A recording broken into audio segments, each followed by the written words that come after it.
Okay, we're in Kingsdale, Daniel's most recent project, and we're going to talk about design. I think we're both losing the weight loss challenge right now. The camera adds 10. It's adding 50 for me. Anyhow. We're here to talk about design. Yes. So there's a few things that we consider when it comes to design in the house. I would say number one is budget. Would you agree? Budget. A lot of times I feel like Daniel and I get messages like, you should do this, or how come you didn't do that, or if I was doing it, I would have done that. But it's so easy for people to say when they're not spending the money. We're not paying for your opinion here, okay? But basically, when Daniel is doing a flip, the idea is to make money. This is a business. Yes, there's no client in mind where we're sitting down asking what their needs and wants are. Not yet. Well, I have some clients like that. Yeah, soon but we will. Houses. But we're not sitting down with people saying that, like, are giving us their laundry list and giving us their money. This is Daniel's money that he's spending. So every penny counts. So we would say budget is probably number one. Should we show some things? Yeah, sure. Here's some examples. These are actually upgraded. They have soft close hinges. So there's a small upgrade. A lot of people won't upgrade those. And even at the 11th hour, the house is going to sell soon. We had an issue with this door. They sent us the wrong hinges. So the reveal was actually not correct, and we needed to reach out to the cabinet people. They were nice enough to send us some hinges. So I replaced those, and now it's perfect. So that's just one of those things. In this flip in particular, we didn't have a large budget. So custom cabinetry was out of the question. So it was like, what do we do to save money but still put out a good product? And Daniel found this company, and it really worked. And Corona. But even though they're not custom, everything looks custom. Custom shelves that I built. Daniel made 4 custom shelves. Here, let me take you guys into the bathroom so we can talk about a little bit about budget stuff there. Found the vanity at Habitat for Humanity Restores. It was $700 with the countertop, with the sinks, with the poles, and a chintzy riser. We thought the riser looked cheap, so we grabbed tile that we already had, leftover tile, and Daniel installed it as a little backsplash. Kind of just makes it look a little upgraded. But those are things that we think about as far as budget goes. I would say and these have soft close hinges too, I think. Yeah, and didn't they have outlets? Yeah, look at that, soft close hinges. Either way. So another thing that we consider when we're figuring out design is the buyer. Would you agree? Yes. Okay, buyer. So who's gonna buy this house? Right now, as anyone who's been following real estate knows. Oh, we can go in there. That the real estate market is really hot. It's definitely a seller's market. So we both knew, even if we made maybe a small mistake, there wasn't going to be any issues in selling this house. So it kind of gave us more leeway, if you will, or me, to choose inexpensive finishes and maybe take some risks, because at the end of the day, there was not going to be a risk that would keep this house from selling or like lessen the value. Like, I knew that almost no matter what I chose as far as finishes go, it was going to be fine. For example, Daniel doesn't. I like this bathroom. Do you like this girl on you? Okay, I didn't say I didn't dislike it. I thought you questioned it. Well, I was like, are you sure? I gotta say, are you sure of everything? You know?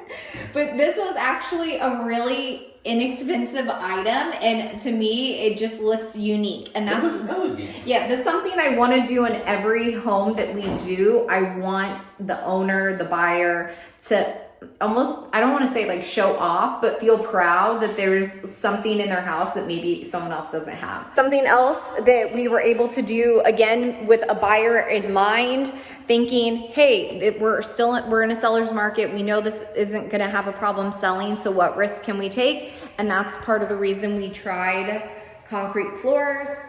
So we were initially going to polish them But a friend said he has a business that's called Liquid Stone, and it would be this. So this is what we got. So, I personally love the look. I figured, again, this all comes down to design and factoring in budget and your buyer and everything else. I knew that no one was gonna pass on this house because it had concrete floors in the main room. If they hated them, they could throw down carpet on top of them. One of the issues as far as rehab goes would be cost. Doesn't make financial sense. So you want to put a good product in, but an inexpensive product in. We put an amazing product in and an expensive product in. So safe to say, I probably could have saved $4,000 if we would have went with laminate as opposed to concrete. However, you know, it's in, it looks amazing, and you know, you never know what it's gonna look like until you try it. There was a wall here, and there was a wall on the other side. So you had to go through a door in order to access the kitchen, and it just was isolated. So we removed the 2 walls, and now you have one big great room. Which is what most people want these days, especially families with kids. If you're in the kitchen and you're able to look out and see your kids playing in the living room, that's everyone's goal. You may remember Daniel and I debated about this. The size of the peninsula. So Alicia thought this size was too grand.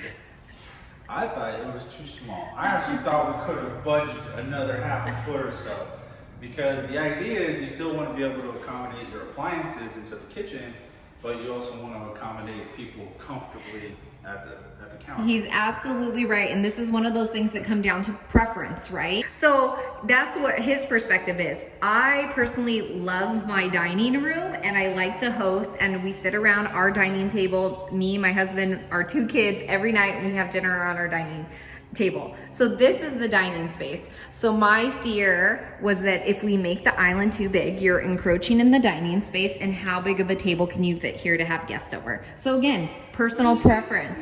And that's what we ultimately did. We had our contractor spray paint on the floor.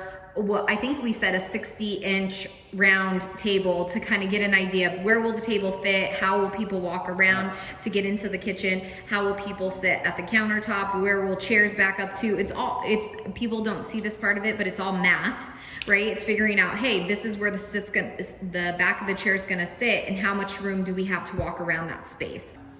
So this was another upgrade. So okay, so this is Daniel blowing the budget. I'm not taking responsibility. Not by much, but we tend to go with Quartz Counters in all our rehabs. It's inexpensive. It's strong, durable, and for the most part, it looks very good. It's very brittle. It's very soft, but it looks amazing, and it's a natural stone. So small upgrade for the house. I don't think it blew the budget. It was probably an extra $400. The nice part about this is Daniel is selling the house to friends, so we can get feedback as the years go on about the concrete floors and the marble to see how it's holding up, so we can just make judgments and decisions in the future that we think are best going to fit each property. Because this is, besides price, marble was one of those stones that we shied away from before, because previously I worked with it and it seemed extra soft, and I don't know if it was something else was wrong or what was going on, but it seemed extra soft. So it will be nice to kind of get some feedback to see if we should use it again. I mean, I love it, and I think it works out. Should we talk about the backsplash since we're here? Alicia likes the backsplash. I'm kind of torn. I mean, it looks good in the kitchen, but I mean, I'm a guy, so it's a little busy for me. Right? I like simplicity. Simple is fun. This is a little bit more expensive. It's still a fairly inexpensive tile, but with budget in mind, I didn't want to go crazy. At the same time, I should. At the same time, you make me look thin. At the same time, as you guys can see, the kitchen, it's white on white on white. So all white cabinets. The countertops are mostly white. Yes, they have some marbling and some different colors in them, but it's all white. So the last thing I wanted to do was pick a white backsplash tile. I just felt like it was too safe. It was too safe and too boring, if I'm being completely honest, for my personal style. Listen, if you hire me, I will do whatever you want. I'll guide you, but I'll do whatever you want. Do you want to hire her? I don't know. Can you afford her? I can barely afford her. We are going to talk about our pulls. Oh, we're talking about the drawer pulls and comparing them to Citrus because we had a custom cabinet guy who was named Johnny. And initially we were like, damn, we ordered the wrong pulls, and we were in the middle of, 2020 and this whole thing going on. It was going to be a delay to get the larger pulls. For some reason, everything's been on back order.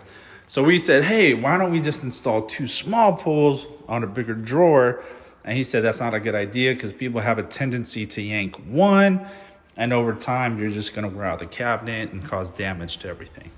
So we decided to stick it out, use 1 pull, and it still looked good. It still looked good. Preferably, we would have had the larger pulls. And in fact, that's a good point. Right now, if anyone's designing anything, your first, second, and third choice may not be available when you need it. Things are still on back order, I think, due to COVID and other things. Because even this pull was not our first choice. So even when shopping at like a Home Depot or a Lowe's, you will have additional options when shopping online versus going into the store. So the store, it's more like what you need immediately, but you have higher end items that may not be available in store. They'll get shipped to the store, but I think each one of those pulls was what, 20 bucks each, maybe? 30 bucks each? So yeah, comparing a normal pull, which is a few bucks, to a larger pull, I mean, the price difference is pretty substantial. Also the finish, depending on what finish you want, like the champagne bronze finish, there's fewer items in that finish, and they tend to be more difficult to find in the time frame. So to recap, when we're considering design, we think of obviously budget number 1, how much do we have to spend on this project? We think about the buyer in this particular neighborhood, the status of the market. What is this buyer going to be looking for? Again, saving money. Or what are they looking for as far as design goes, right? What kind of, most people like an open floor plan, so that's kind of a no-brainer. Big ass sink. That's kind of a no-brainer if we can afford it. And lastly, when it comes to design, you consider the style of the home and kind of like fun elements, so it's unique. At the end of the day, that's what I personally would hope anyone who's buying from DC Ventures will get a home that they feel like is a little funky, a little unique, a little different, that makes it stand out. I think we achieved that. I think so. And the good thing about buying a home that we rehab or revitalize is you tend to get upgrades other rehabbers won't take into account, like the backsplash or recessed lights or the farmhouse sink, soft close hinges. Light over the sink. Light over the sink. Because initially there were no recessed lights in this house, and it made things really dark. With enough light, it feels really good. The idea is to make money and not spend money. So let's walk the house a little bit. Okay. Let's talk about where we save money. Original screen door, security doors there. Repainted the doorbell. Original front door. For some reason, it had 2 deadbolts. I had a deadbolt here and a deadbolt here. We plugged that one because, save 50 bucks on another deadbolt. The French door was an addition. So there used to be a slider right here. But I feel French door, one open, just feels much better when going in and out the house. Hall bath. Again, this was from Habitat for Humanity Restores. If you guys aren't familiar, find them on Instagram. They sell things on Instagram all the time. Daniel and I went to the store, checked this out. I want to say it was Am I right? I think it was $700. $700 with the poles, with the countertop, with the sink. We had this tile left over from Citrus. Daniel hated this tile. I still don't like it. Daniel still hates it. Let's get their close up on that tile. But it looks so much better than a 3-inch riser would. Correct. It just makes it look a little more custom. It just makes it look better. So again, saving money where we can. The lights in this bathroom were inventory. This was an inventory item too. So for this project, I really truly went through our inventory. What do we have? What can we use? How can we save money? But overall, I mean, that's some good looking shower.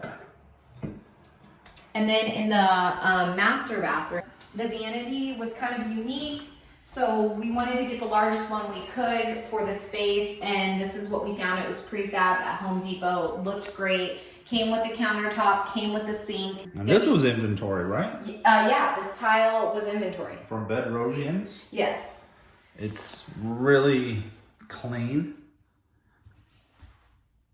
That looks I like it a lot. And then the shower tile is actually tile that we got on clearance, super clearance at Floor & Decor. So that's a tip too, that if you're being mindful of budget and cost, when you go to some of these stores, go to the back where the clearance section is, because maybe you'll like what's on sale, and there you have it. It allowed the buyers to choose the carpet color. Not necessarily a color that we would have chose, but it's not our house, we're not living in it. Hides dirt, hides stains. And it feels really nice. I actually like carpet, you know. At least I like carpet in living space, you know, like bedrooms.